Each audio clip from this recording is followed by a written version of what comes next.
안녕하십니까. 금년에는 새해가 됐습니다. 6조단경 공부를 계속 하는데 이번 시간에는 교재 126쪽의 원만 보신불에 대해서 이어서 하겠습니다. 앞에서 우리가 법신불과 화신불 또 지금은 이제 원만 보신불 이 한 부처님이 삼신불을 구족하고 있다 그랬죠. 그래서 이 삼신불이 따로따로 있는 것이 아니고 일신 가운데에 삼신불이 구족됐다 그랬죠. 그래서 일신불 가운데에 법신과 원래는 또 보신부터 이야기하는데 여기는 화신을 먼저 이야기했죠. 또 그건 마찬가지입니다. 이 화신불 이 세 가지 몸이 한 부처님에게 다 구족되었는데 여기서 일신의 부처님은 대상으로서 존재하는 부처님이 아니고 우리들 각자 자기 자신의 부처의 모습을 지금 세 몸으로 나누어서 지금 설명을 하고 있습니다. 우리가 불교에서 이야기하는 부처가 무엇이냐, 법이 무엇이냐 하는 것을 정확하게 잘 알지 못하고 부처를 마음 밖에서 구하거나 외부의 대상에서 구하거나 또 어떤 모양과 형상을 통해서 구하거나 또 소리의 어떤 통해서 외부의 경계를 통해서 구하거나 하면은 전부 다 외도가 되죠. 그래서 자기의 마음 밖에서 부처를 구하지 말라라고 이야기하는데 부처는 무엇이냐, 부처의 작용은 어떻게 이루어지는가를 이제 해능의 법문을 통해서 우리가 바로 이해를 해야 됩니다. 자, 교재부터 좀 읽어보겠습니다. 무엇을 원만 보신이라고 하느냐. 원만이라고 하는 것은 완전하게 구족되어 있어 부족함도 없고 남음도 없는 그러한 그 모습을 보신불이라고 하는데 여기서 부처의 모습을 우리가 다르게 보면 법신과 보신과 화신이 세 가지는 따로 있는 것이 아니라 여기서 보신의 구족된 모습은 무엇이냐 하면은 지혜와 인격이 구족되어 있는 모습을 보시냐 그런데 이러한 지혜가 구족되어 있는 그 힘이 바로 법신의 지혜와 불법을 통해서 체득한 힘을 말하거든요. 여기서 부처의 자격이 이루어진 모습이라고 할 수 있어요. 부처가 될 수 있는 모든 지혜가 자기가 깨달음의 지혜를 통해서 이루어지는데 이것은 불법을 깨달은 지혜거든요. 불법을 완전히 깨달은 지혜가 구족되었을 적에 이 지혜가 구족된 모습을 보신이라고 합니다. 그 다음에 화신은 무엇이냐 하면은 불법의 지혜와 인격이 구족된 부처님이 응화신이라고 해서 변화신, 몸을 낮춘다든가 아니면은 중생의 근기에 맞춰서, 인연에 맞춰서 몸을 다양하게 중생의 방편의 지혜로서 베푸는 그런 모습을 응화신이라고 그러죠.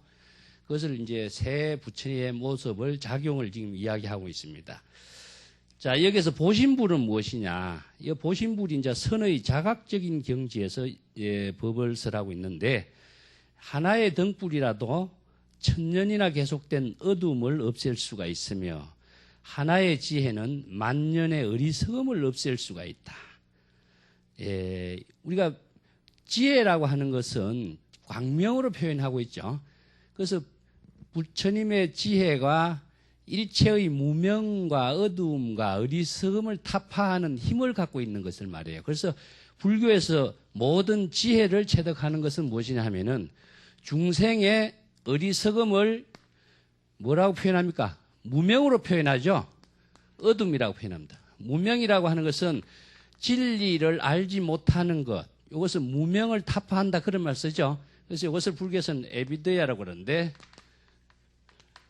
무명이기 때문에 진리를 바로 알지 못하기 때문에 탐진치 삼독에 끄달려서 자신의 모든 중생의 삶은 업으로 연결되고 업은 또 고를 초래하고 윤회를 초래하는 자기의 삶이 되기 때문에 고통을 벗어나고 윤회를 해탈할 수 있는 생사해탈할 수 있는 유일한 방법은 이 지혜를 체득하는 것이다. 그래서 지혜를 밝은 명에다 표현하고 있어요. 그래서 이제 다른 말로 하면 부처의 지혜를 광명으로 표현하고 있죠. 그래서 나중에 다시 설명하겠습니다만은 법신의 지혜 광명이 일체의 어리석음에 무명을 전부 다 타파한다 하는 그런 표현을 하고 있습니다.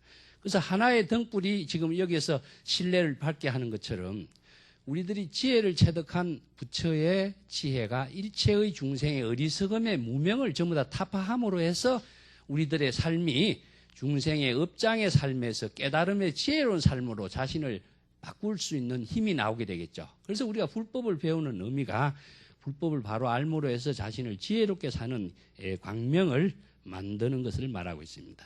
이것은 이제 하나의 등불에다가 비유를 한 겁니다. 이렇게 깨달음의 지혜를 이루게 하기 위해서는 어떻게 해야 되느냐 하면은 지나간 일을 생각하지 말고 항상 지금 여기 자신의 할 일을 생각하라. 그래서 이것은 항상 우리가 불교 한결같이 주장하고 있는 것이 과거에 생각을 하지 마라. 과거 지나간 것은 뭡니까? 전부 다 이것을 우리가 전념이라고도 이야기하는데 나중에 다시 설명을 또 드리겠습니다만은 이것은 과거입니다. 과거. 우리가 금강경에서 과거심 불가득, 현재심 불가득, 미래심 불가득이라고 그랬죠. 과거의 생각이나 미래의 생각은 자기에게서는 지금 현재의 삶에서는 아무런 도움이 되지 않거든요. 과거를 생각하는 것 자체가 전부 다 망념이고 미래를 생각하는 것도 망념이에요. 현실의 삶에서는 아무런 도움이 되지 못하죠. 그래서 과거의 모든 생각은 전부 다 번뇌 망념이다. 번뇌 망념을 가지고는 지금의 삶이 살림살이가 지혜로운 삶을 만들어갈 수가 없게 되어 있습니다. 마찬가지로 미래의 생각을 하는 것도 마찬가지예요. 미래는 닥쳐오지 않은 불확실의 세계인데 불확실성의 세계를 가지고 이러쿵저러쿵 생각한다는 것은 지금 현재의 자기의 삶이 이루어지지 않게 되어 있어요.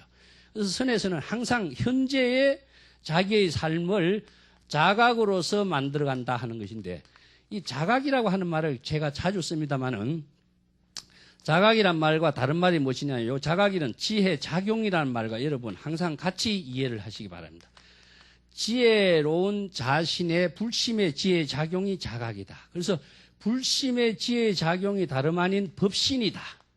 전부 다 똑같은 표현들이에요. 법신이나 지혜 작용이나 자각이나 다 똑같은 거예요. 이 자각이라고 하는 것이 중생심으로서는 이루어지지 않게 되어 있습니다.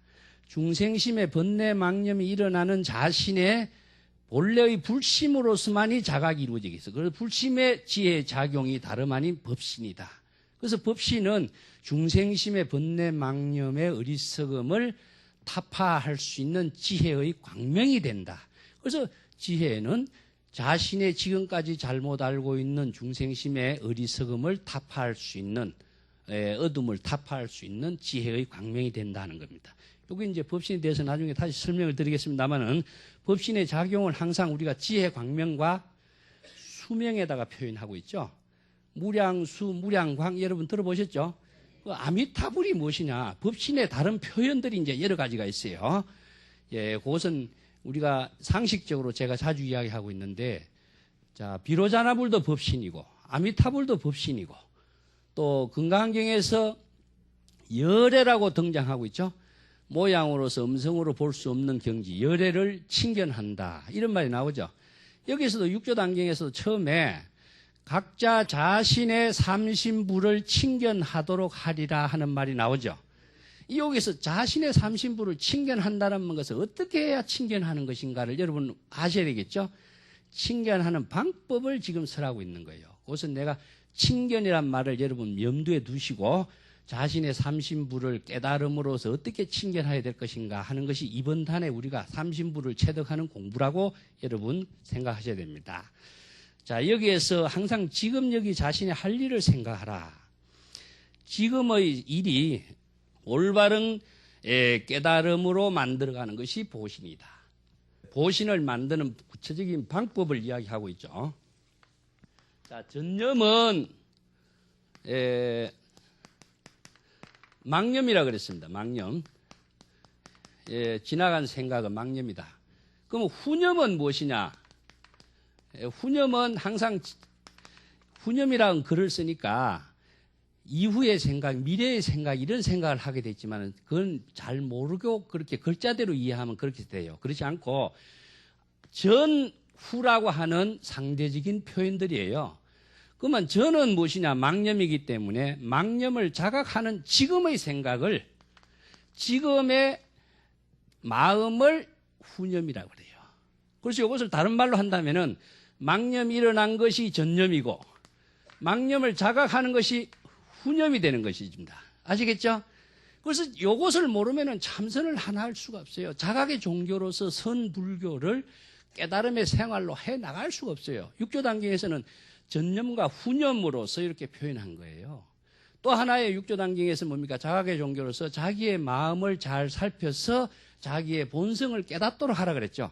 자기의 마음의 작용이 중생심으로 작용하고 있는지 불심으로 작용하고 있는지 자기의 마음을 스스로 살펴야 돼. 살폈을 때에 중생심으로 작용하고 있는 자신의 마음을 이걸 중생심입니다. 중생심으로 작용하고 있는 자신의 마음을 불심으로 바꾸는 작용을 뭐라 그랬습니까? 육조단경에서는 본호 견성이라 그랬죠.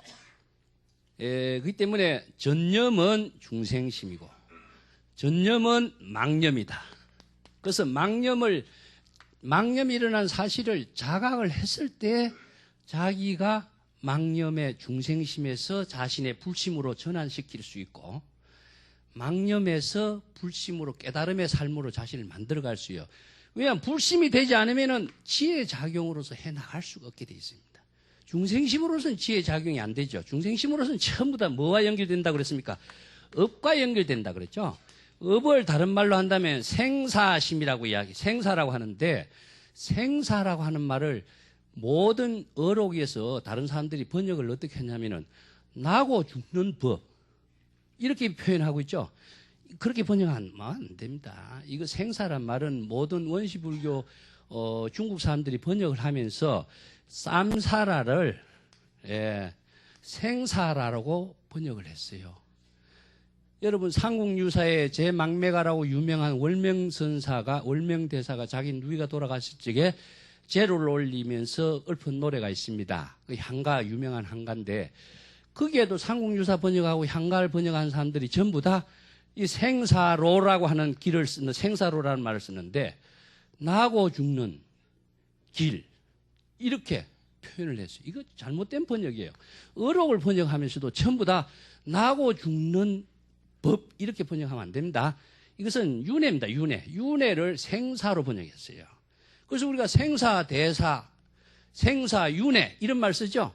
이게 정확한 표현이에요. 이 생사는 무엇이냐면 중생이 업장을 지음으로 해서 고통을 초래하고 윤회에 떨어지게 만드는 그 삶을 생사라 그래요. 그래서 생사 해탈하게 해서 우리가 불법을 공부하죠. 이것은 뭐냐? 중생심에서 업을 짓고 고통을 만드는 자기 자신을 깨달음을 통해서 중생심에서 벗어나서 불심의 지혜로운 삶을 스스로 만들어가는 것이 무엇이냐? 해탈이 되는 거예요. 그래서 고에서부터 해탈은 자각에 의해서만 이루어집니다. 남이 이 자각을 만들어줄 수 있느냐? 불가능하게 돼 있어요. 부처가 만들어주느냐? 그것도 불가능하다 이거예요. 신이 구제해 줄 수 있냐? 이것도 불가능합니다.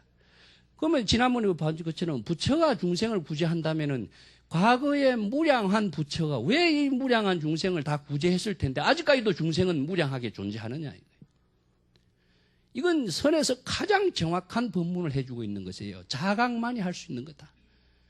자기 스스로 자각해서 자기 스스로 자기를 구제하는 길밖에는 다른 방법이 없기 때문에 선을 통하지 않는 길은 불가능한 거다 하는 겁니다. 그래서 여기에서도 전념이 망념이 일어난 사실을 자각을 하지 못한다면 자신은 중생심에서 벗어나지 못하게 되겠죠. 자각을 하는데 불법을 모르는 사람은 자각을 해도 판단 기준과 힘이 없어요. 그렇겠죠. 그래서 불법의 대의가 자각의 근거로서 제시돼야 됩니다. 불법을 모르면은 자각을 할 수가 없어요. 불법의 지혜를 알아야 불법의 지혜로 자신을 깨달음으로 만들어가는 방향 설정이 되고 방법을 확실하게 체득할 수가 있는 겁니다. 자, 여기에서 불법 수행의 기본이 뭡니까? 개정의 사막이죠. 개정의 사막인데 개정의 사막을 바로 알지 못하면은 사막의 실천을 통해서 자신을 깨달음으로 만들어가는 힘이 없다 이겁니다. 개라고 하는 것은 뭡니까? 우리가 수없이 많은 불교의 계율을 여러 가지 윤리적인 가치 기준을 제시해 놓은 것은 자신이 중생으로서가 아니라 부처로서의 좋은 삶을 만들어갈 수 있는 기준을 설정해 놓은 거예요. 그러면 선정은 무엇이냐? 업장을 짓는 중생이 아니라 불심으로 자신의 삶을 실현할 수 있는 근원적인 선정을 도노견성이라고 그랬어요. 지혜는 무엇이냐? 제가 지난번에도 지혜가 5가지를 밝힌다라고 했는데 수없이 많은 지혜, 세간해라고 하는 부처님의 이름처럼 세간의 모든 지혜를 다 구족하고 그 출세간의 모든 지혜를 구족해야 세간과 출세간의 그 경지를 초월한 완전한 반야의 지혜를 실현할 수 있다. 제가 지혜도 세간 지혜 있고 출세간의 지혜가 있다고 그랬죠. 세간의 지혜라고 하는 것은 상대적인 지혜고 어떤 사물에 대한 지혜입니다. 그렇지만 출세간적인 지혜라고 하는 것은 상대성을 초월한 지혜예요. 예, 교재를 조금 더 보고 하겠습니다. 자, 한 생각의 악한 과보는 천년 동안 쌓은 선한 공덕도 모두 없애버린다. 자, 악한 마음을 일으키면은 지금까지 잘 쌓아온 선한 공덕도 모두 다 한 생각의 악한 마음에 의해서 공덕이 다 사라지게 되는 것이죠. 그와 반대로 한 생각의 선한 과보는 천년 동안에 지은 악한 죄업도 모두 없애버리게 되는 것이다. 이처럼 우리가 한 생각의 중생심이 불심의 지혜를 없앨 수가 있고, 이제 불심의 지혜가 중생심의 악업을 모두 다 일시에 소멸할 수가 있는 것이다. 이게 뭡니까? 마음의 변화가, 일심의 변화가 무궁무진하죠. 이게 그래서 불가사의한 거예요. 그런데 마음의 변화를 깨달음으로 만드는 것도 불가사의하고 불심의 지혜를 중생의 악업으로서 만들어가는 것도 이게 불가사의한 것인데, 두 가지의 방향에서 우리가 좋은 방향으로 나아가게 하기 위해서는 불법을 알아야 돼. 불법을 모르면은 올바른 방향으로 방법으로서 자신을 만들어갈 수 있는 판단 기준에 힘이 없어져 버려요. 그래서 계율을 가진 사람과 안 가진 사람과 차이점을 내가 지난번에 이야기했어요. 계율을 가진 사람은 자기 스스로의 판단 기준이 있어요. 그렇지만 계율을 갖지 않는 사람은 판단 기준이 없기 때문에 방향과 방법이 없어져 버린 거예요. 그렇기 때문에 좋은 방향과 좋은 방법으로서 좋은 삶을 실현할 수 있는 힘이 만들어지지 않게 되어 있습니다. 그래서 계율을 받은 사람은 개체가 형성된다. 계율을 통해서 자신의 좋은 지혜와 인격을 만들어가는 능력의 힘이 스스로 구족되어 있는 것이 개체다. 그렇다면 선정과 지혜를 잘 배우는 건 뭐냐? 불법을 통해서 선정과 지혜를 했을 적에 자신의 마음의 중생심을 불심으로 전환할 수 있는 방향과 방법의 지혜와 힘이 있고, 지혜가 구족됨으로 해서 자신의 깨달음의 생활을 지혜롭게 만들어감으로 해서 일체 업장을 소멸하는 능력을 갖추게 된다. 이 힘이 없는 사람은 자기의 개정해 사막의 모든 살림살이가 다 업으로 연결되는 삶이 되어버리겠죠.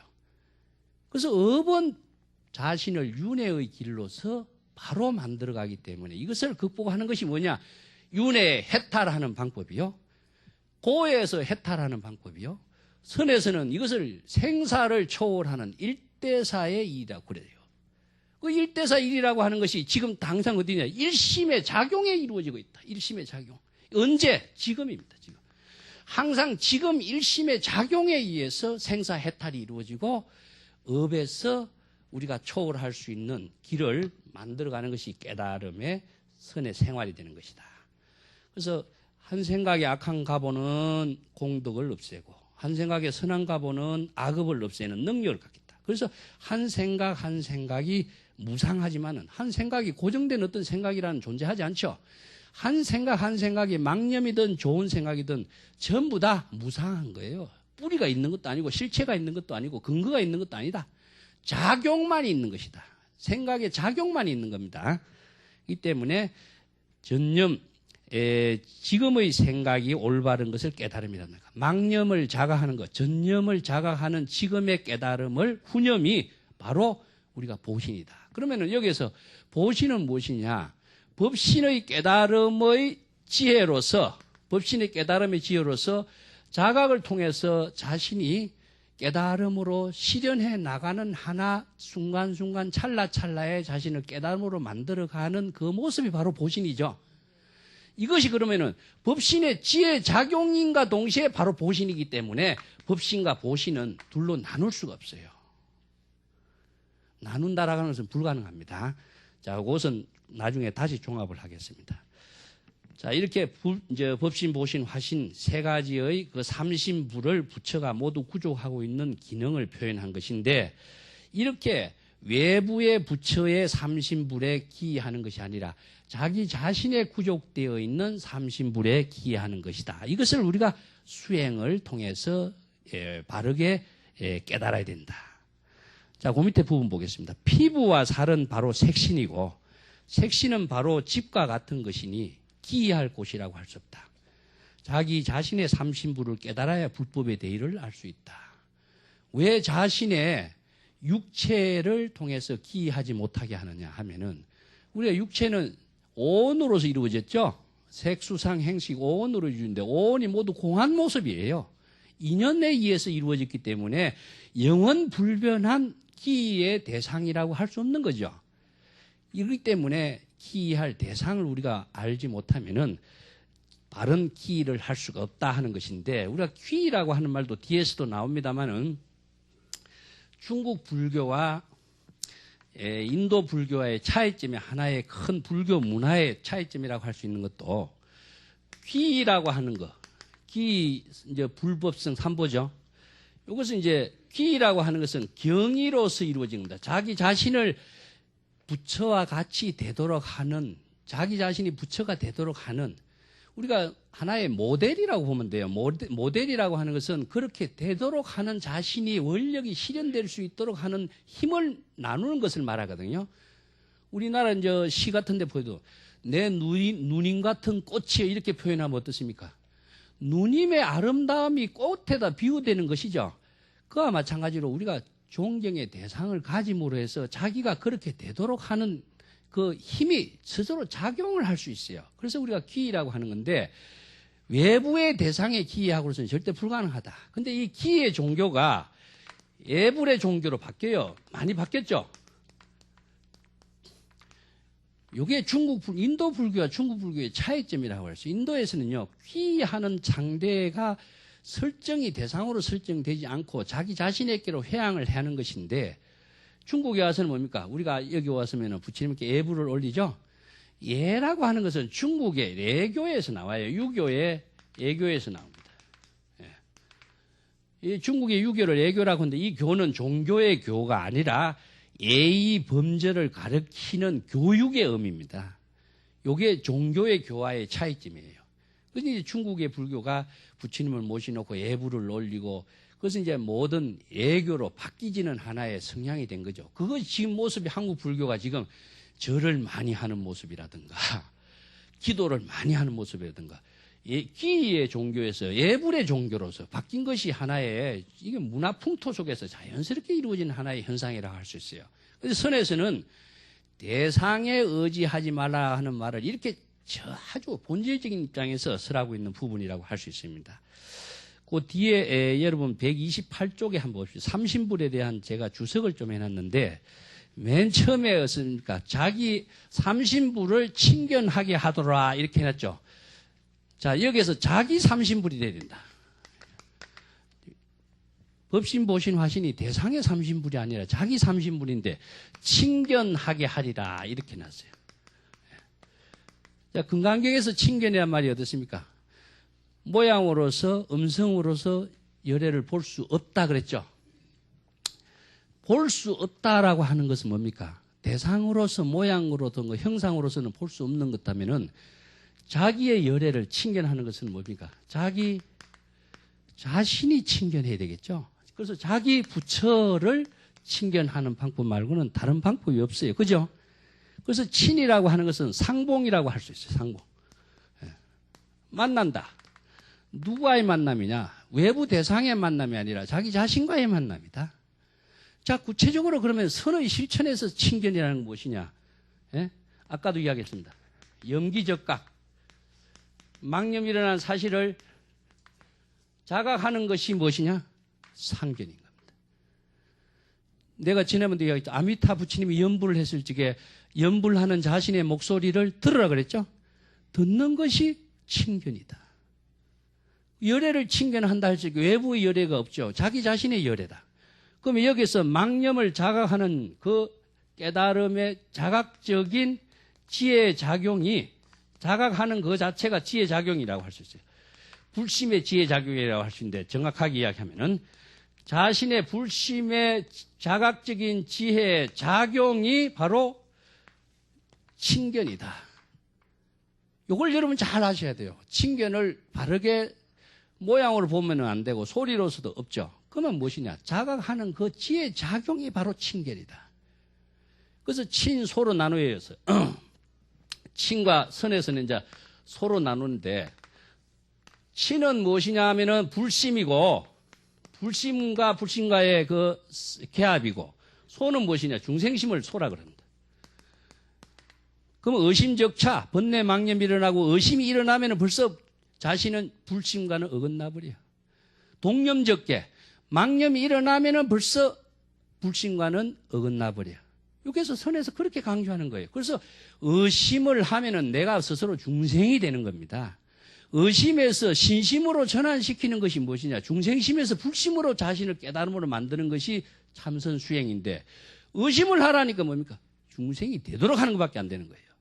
이게 뭐냐면 바른 법을 알지 못하면은 깨달음의 구조나 사상 체계가 뒷받침이 되지 못하면은 그냥 엉뚱한 말을 갖고 뭐가 선인 것처럼 이야기하면은 많은 환자를 만들어내버려요. 의심은 중생심이다. 그러면 불심은 무엇이냐? 신심인 겁니다. 예. 신심이 바로 친견인 것이요. 자, 여기에서 선에서는 내가 이야기하니까 망념을 자각하는 것이고 가나선에서는 무라고 하는 자신의 목소리를 듣는 것이라고 그랬죠. 남아미 타불이라는 연불 소리를 자기가 자각해서 듣는 것이 무엇이냐? 친견인 겁니다. 여러분들 그 자신의 불심을 깨닫는 것, 이것이 바로 친견이다. 그렇기 때문에 여기에서 뭡니까? 법신, 보신, 화신이 외부의 대상의 존재가 아니죠. 그렇다면 궁극적으로 자기의 마음으로 깨달음의 마음의 지혜 작용이 바로 법신인 것이고 지혜와 자비가 구족된 자신의 마음씀이 바로 보신인 것이고 자, 자신의 지혜와 인격으로서 중생과의 만남을 통해서 지혜와 자비를 펼치는 것이 무엇이냐? 화신이다. 그러면 일심 삼신이 되죠?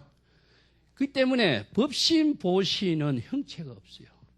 화신만이 형체를 두고 있다. 화신은 무엇이냐? 이것을 수연이라 그래요. 인연에 따른다. 인연에 따른 변화. 그래서 부처님이 서가모니 불이 천백억 화신이죠. 왜 천백억 화신이냐? 이게 무궁무진한 변화를 이루어야 되는 거예요. 중생의 근기에 따라서 변화가 이루어지고 중생의 근기에 따라서 설법을 하는 방편설법 법문이 뭡니까? 84,000 방편의 법문이다. 이게 뭐냐면 나는 현대적으로 이야기하면 맞춤설법이다. 맞춤설법. 사람도 남녀에 따라서 다르고 노소에 따라서 입을 옷이 다르고 먹을 것도 다르고 약도 병 환자에 따라서 다 다른데 그냥 맞춤의 설법을 하는 모습이 부처님이 처음 했. 이렇게 자비심이 출중하게 설해 놓은 불교는 벌써 부처님 당시부터 이 자비가 지금까지 지혜의 광명으로 설해 내려오고 있는 모습이다. 이것은 부처님이 자기 혼자의 독보적인 존재라고 두지 않았어. 일체 중생이 모두 깨달아서 이렇게 부처가 되고 보살이 되어서 일체 중생과 함께하는 좋은 삶을 실현할 수 있는 방향과 방법을 제시하는 것이 불법이다. 그것을 아는 것은 지식이고 그것을 행하는 것은 뭡니까? 선이다 이겁니다.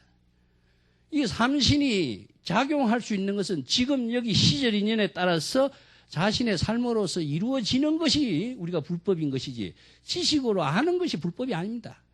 자, 이것을 제가 삼신을 다른 표현으로 하면은 불법의 대의를 깨달아야 된다. 불법의 대의를 체득하지 못하면은 법신의 지혜와 인격을 구족하고 화신으로서 보신으로서의 자신을 작용할 수 있는 뒷받침할 수 있는 힘이 없게 되죠.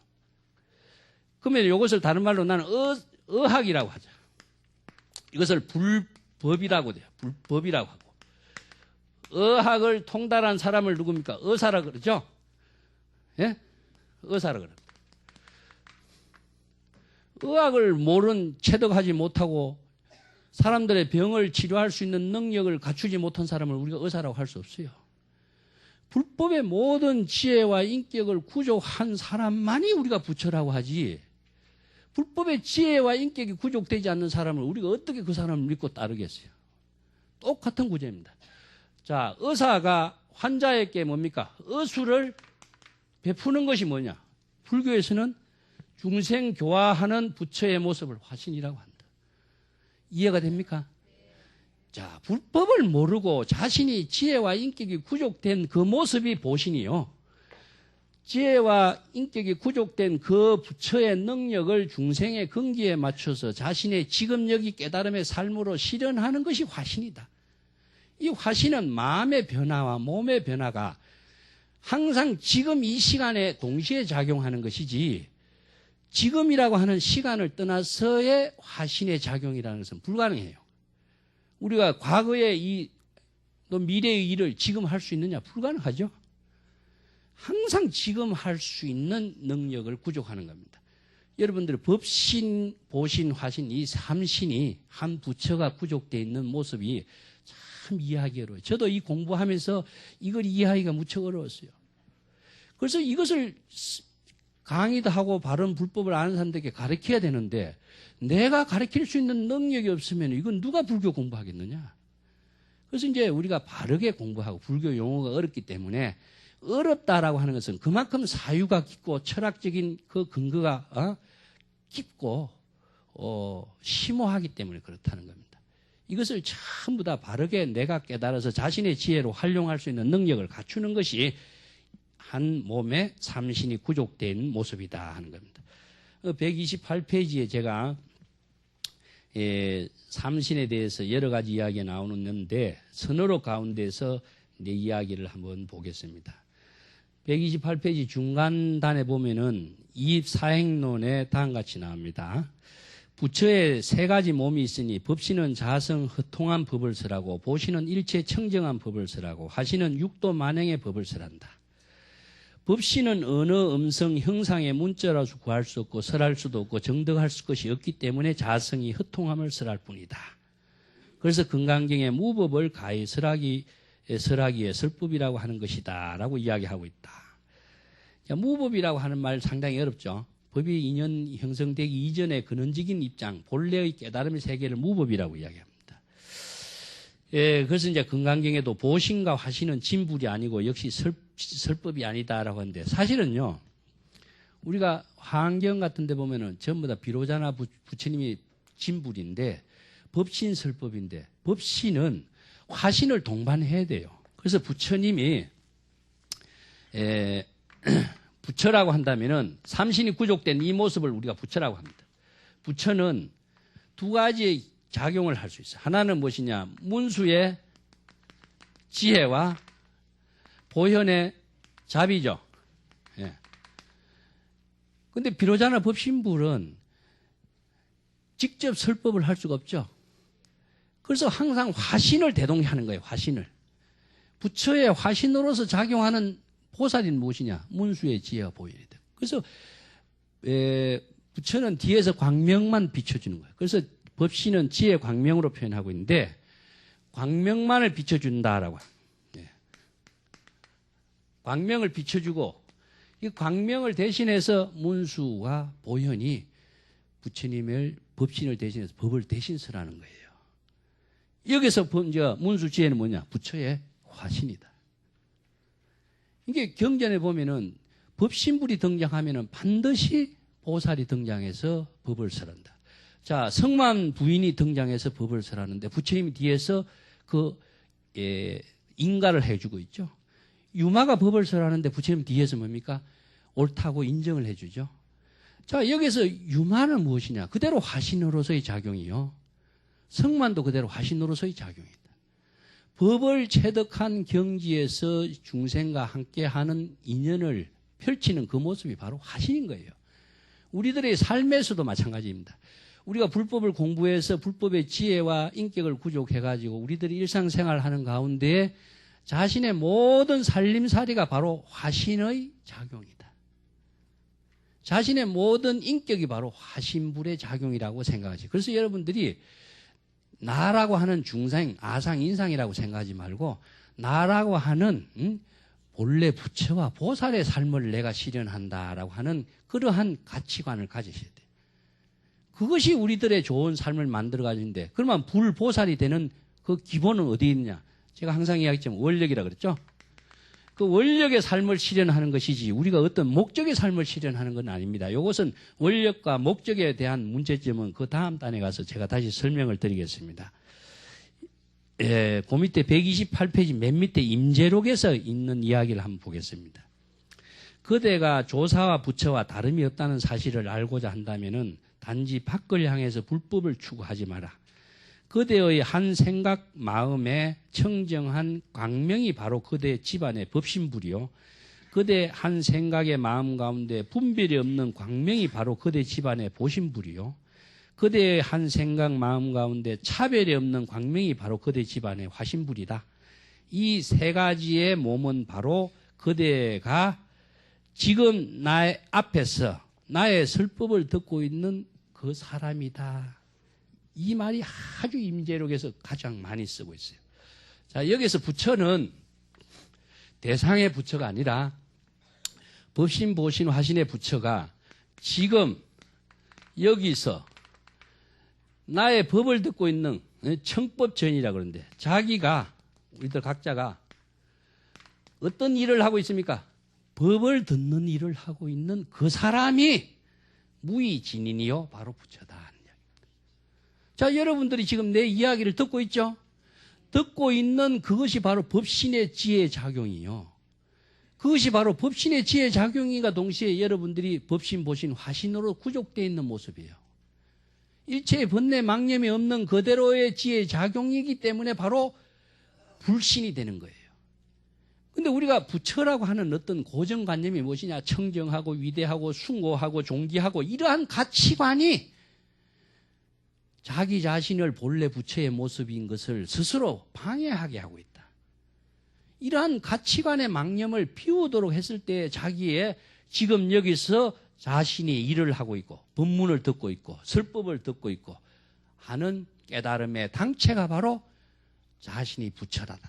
조사와 부처와 다름이 없고 조불과 다름이 없는 무의진인이 바로 부처다.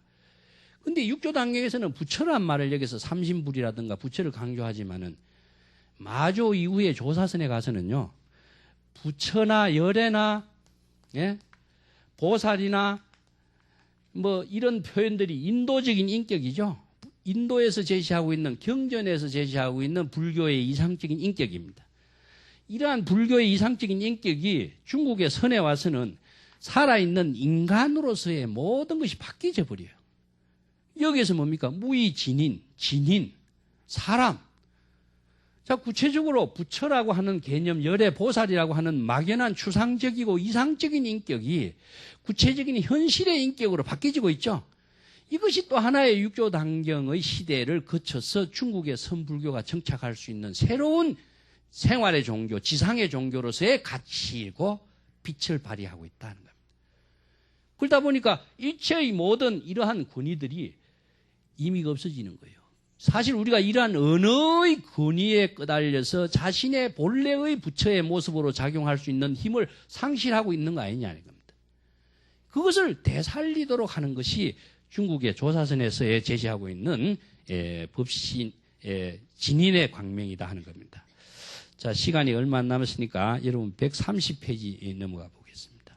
131페이지에 보면은 내외 명철이라고 하는 말이 있는데, 우리가 육조 단경에 내외 명찰이라고 하는 말이 상당히 많이 나오고 있습니다.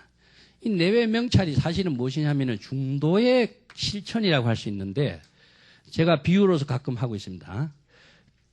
자기라고 하는 존재가 이 불교에서 시방 삼세, 일체의 모든 삼라만상을 하나의 원상으로 표현하고 있는데, 선은 무엇이냐면은 시간적인 것이고, 이 공간은 무엇이냐 하면은 시방 삼세, 우리가 존재하고 있는 일체의 만물의 세계를 표현하고 있어요. 근데 여기에서 우리가 자기의 존재라고 하는 것을 위치를 설정하면은 방위가 설정돼 버리죠. 자기라고 하는 존재를 설정하면 자기 주변이라고 하는 것도 설정돼 버려요. 그래서 안과 밖이라고 하는 것도 설정돼 버리고 나와 남이라고 하는 것도 설정되면 차별 분별심이 일어나서 아상인상에 떨어져 버리대요. 그래서 불교에서는 우선 무하다, 자기를 비워라. 자기를 비움으로 해서 뭡니까? 자기 집 주변에 울타리도 없어지고 동서남북이라든가 방향이라든가 내가 어디에 있다든가 주처가 설정되지 않죠. 안과 밖이 설정 안 되고 주처가 설정 안 되니까 어떻습니까? 내외가 하나가 됐죠. 그러면 자기는 없어졌느냐? 자기는 우주와 하나 된 거예요. 아시겠죠? 이게 뭐냐? 이력의 경지다. 만법 이력의 경지다. 만법과 나가 하나 된 경지로서 사는 것이 깨달음의 생활인 것이지, 만법과 나와 차별과 대립과 분별로서 사는 것이 중생이다. 그래서 우리가 삼매란 말 쓰죠. 삼매라고 하는 것은 일체의 모든 경계와 자기가 하나 돼가지고 차별, 분별, 대립이 없어진 경지에서 깨달음의 삶을 실현하는 것이 불심의 지혜작용으로 사는 모습이 부처로서의 사는 모습이 되는 것인데, 대립이 형성되면은 중생으로밖에 삶이 실현되지 않습니다. 그래서 불법의 지혜라고 하는 것은 마음을 비워라 하는 것입니다. 자신을, 아상인상을 비웠을 적에 일체의 만법과 자기가 하나 된 경지요. 대상과 자기가 경계가 없어진 경지요. 그래서 자기가 삼매의 생활, 저 앞에서 우리가 일행삼매 배웠습니다. 모든 삶을 지금 여기 자신의 일과 하나 된 삼매의 경지에서 일행삼매, 행주자와 어묵동정에서 일행삼매가 되는 삶이 깨달음의 삶으로서 지혜로운 삶으로 이루어지는 그 모습이 바로 법신, 보신, 화신이 하나 된 자신의 살림살이가 되는 것이다. 이것을 지금 이야기하고 있는 겁니다. 그렇게 하기 위해서는 뭐가 필요하죠? 불법의 완전한 대의와 지혜가 구족되어야 되고, 개정의 사막이라고 하는 정신이 완전히 내 것으로서 체득이 돼야 되겠죠. 이것이 구족되고 뒷받침되지 않으면은 자신의 올바른 자각의 근거, 판단, 기준, 방향, 방법이 확고히 설정되지 않으면은 스스로 혼란이 일어나게 돼 있어요. 그래서 항상 배경에 무엇이냐 하면은 법신, 보신, 화신으로 작용할 수 있는 힘은 불법의 대의다. 그래서 육조 단경의 맺히면 뭡니까? 해능이 제자들에게 불법의 대의를 깨달아서 반야의 지혜를 구족한 사람은 각자 자기의 독자적인 안목으로 개성을 하나 지어라 그랬죠. 여기에서 생사대사를 해결할 수 있는 근거는 무엇이냐? 불법의 대의를 체득한 힘이 있어야 되는 거예요. 계율의 방향제시라든가 지혜의 방향제시라든가 이것 힘이 없으면은 스스로 미혹하게 되겠죠. 그래서 미혹하다라고 하는 그 자체가 무엇이냐 하면은 어둠이다, 어둠. 이것을 다른 말로 무명이라고 하는데, 이 무명의 어둠을 해결할 수 있는 이 방법은 지혜의 광명밖에 없다. 그래서 우리가 4월 초파일 날 등불을 펴는 이유가 뭡니까? 부처님의 지혜의 광명이 우주 사바세계 일체 중생의 미혹함의 어두움을, 어리석음을 다 없애도록 해주기 위한 발언이고 원력이다. 이겁니다. 그 원력이 아무리 지대하고 원대하고 숭고하다고 할지라도 그것이 각자 본인이 그러한 경지를 체득하지 못한다면은 실현될 수는 없는 경지예요. 남이 그렇게 해줄 수 있는 존재는 아무도 없기 때문에 이것이 불교에서 제시하고 있는 선의 기본 정신이라고 할 수 있습니다. 예, 그럼 오늘 이것으로 마치겠습니다. 감사합니다.